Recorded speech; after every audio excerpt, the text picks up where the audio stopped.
Woolpit, a quiet village in 12th century England. Nothing special, just another farming community, until twilight fell that one evening, and two mysterious children emerged from the edge of the woods. Their skin was green, their speech was unknown, their origin, impossible to explain. Tonight, we uncover the chilling legend of the Green Children of Woolpit. Were they simply lost, suffering from illness, or, perhaps, visitors from another world? Stay with me as we explore every surprising layer behind this medieval mystery.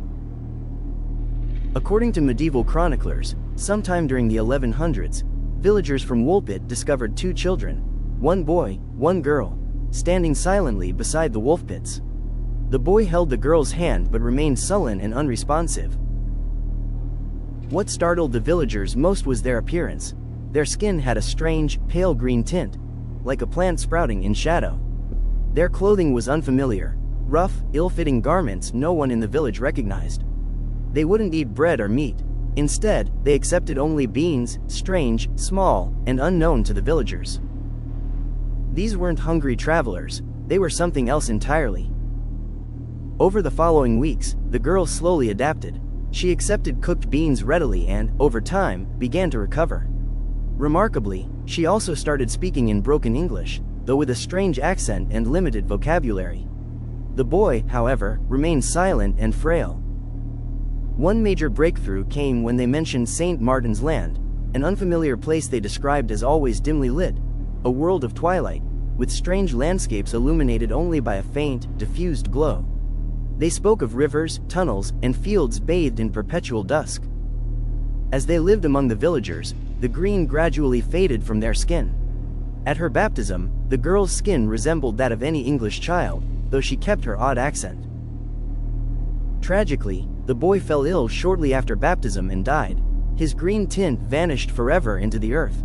The girl survived, grew up, married a man from nearby, and lived out her days in society. Our story comes from two primary sources. The first is William of Newburgh, writing in the 1190s. The second is Ralph of Coggeshall, from the early 1220s. Their accounts vary in details. Some say Norfolk, others Woolpit. Ages differ. Bean-only diet versus bland food. What remains constant? Green skin, unknown speech, appearance at dusk, a strange world named St. Martin's Land. But how reliable are these writings? They were penned by monastic chroniclers whose work blended fact, folklore, and moral lessons. They often used strange tales to illustrate divine intervention or warn against straying from the faith. Yet, the consistency between independent chroniclers, written decades apart, gives the story more weight than typical folklore. Modern thinkers have proposed scientific explanations. One plausible condition is chlorosis, a rare form of anemia mostly afflicting young women. It causes skin to take on a pale greenish cast due to iron deficiency. Victorian documents even referred to it as the green sickness. Sufferers were weak, listless, and could have lived in near darkness, avoiding food.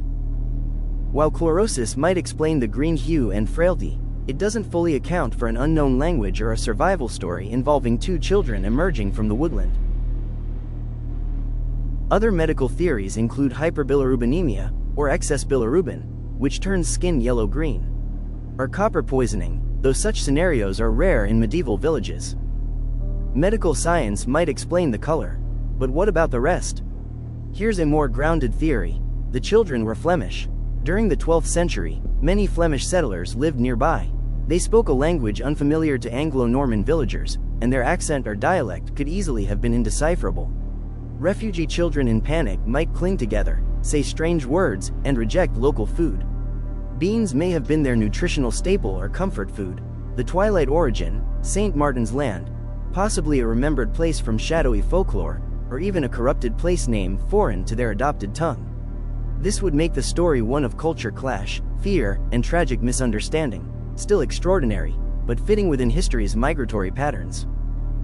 Now, for those craving the unexplainable, some believe the story hides within science fiction and mythology, hinting at alien visitors or interdimensional travelers. The children described a world without sun, just perpetual twilight. That doesn't match Earth as we know it. Could they speak of subterranean caverns left behind in deep Earth? Or a mirror world beyond our own? Some ufologists point to their green appearance and strange language as suggestive of extraterrestrial origin. Others say faint light sources underground, or a fractured memory of hiding in caves, became twisted over time. Regardless, the supernatural appeals to our fascination with the other, something beyond time, space, and explanation. Refugee children in panic might cling together, say strange words, and reject local food. Beans may have been their nutritional staple or comfort food. The Twilight origin, St. Martin's Land, possibly a remembered place from shadowy folklore, or even a corrupted place name foreign to their adopted tongue. This would make the story one of culture clash, fear, and tragic misunderstanding, still extraordinary, but fitting within history's migratory patterns. Why does this legend endure? Because it taps into universal themes: fear of strangers, wonder at the unexplained, and empathy for vulnerable children. The Green Children became symbols of outsiders, of those who don't fit in. Stories like these persisted through centuries as cautionary tales, or reminders of our shared humanity. Today, they appeal to conspiracy theorists, historians, podcasters, and casual fans of folklore. They sit at the crossroads of history and myth, reminding us that not every familiar village hides familiar truths. So, who were the Green Children of Woolpit? Lost Flemish refugees? Sufferers of an unusual illness? Or beings from another world, or another dimension? We may never know, but their story endures, as an echo from the past, a whisper of possibility, and a testament to the power of human curiosity. If you enjoyed this deep dive into history's strangest mysteries, subscribe to Veil of Mystery for more faceless explorations into the unknown. Until next time, stay curious, stay cautious, and never take the familiar for granted.